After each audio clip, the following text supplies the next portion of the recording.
Assalamualaikum warahmatullahi wabarakatuh. Perkenalkan, nama saya Retama, kelas 4 SDN Cijati 02.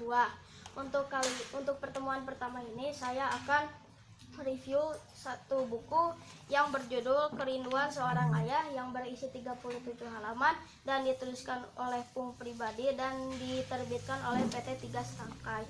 Untuk review kali ini saya menggunakan metode AIH, yaitu alasan, isi buku, dan hikmah.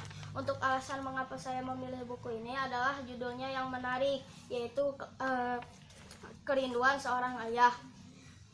Yang membuat saya menarik adalah apa yang dirindukan oleh seorang ayah di buku ini. Untuk isi dari buku ini adalah tentang seorang ayah yang mengajak keluarganya untuk merantau ke Surabaya karena di desanya kekeringan. Saat di tengah perjalanan,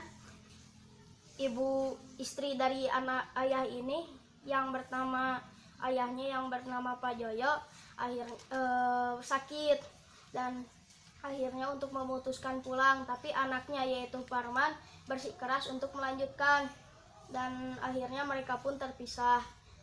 Saat di tengah perjalanan ini ingin pulang, istrinya Pak Joyo pun meninggal dunia, dan Pak Joyo akhirnya memutuskan untuk mencari anaknya yaitu Parman.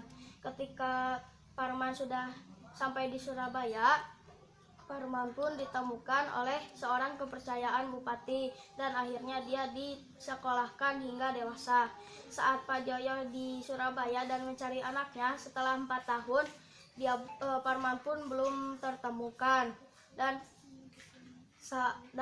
Pak Joyo pun diberitahu oleh warga desa adalah desanya sudah tidak kekeringan lagi, dan akhirnya pun Pak Joyo memutuskan untuk pulang.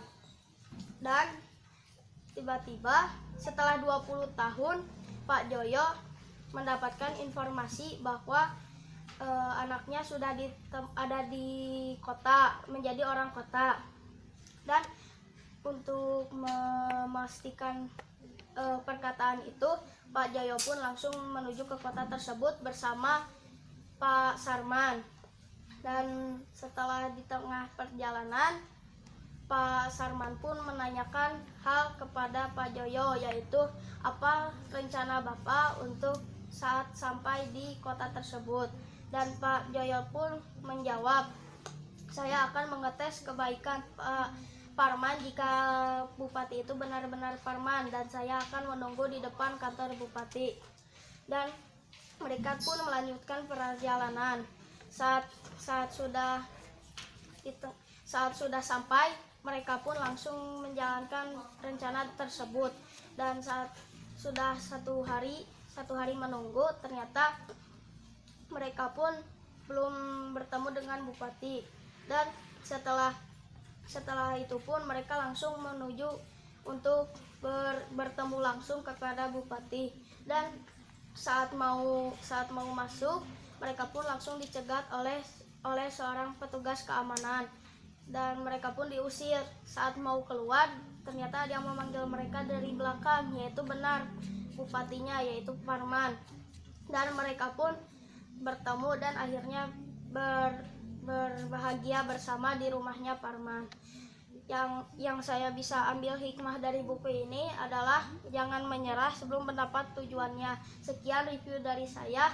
Buah nanas disimpan di atas bangku, buah duku dijadikan jamu.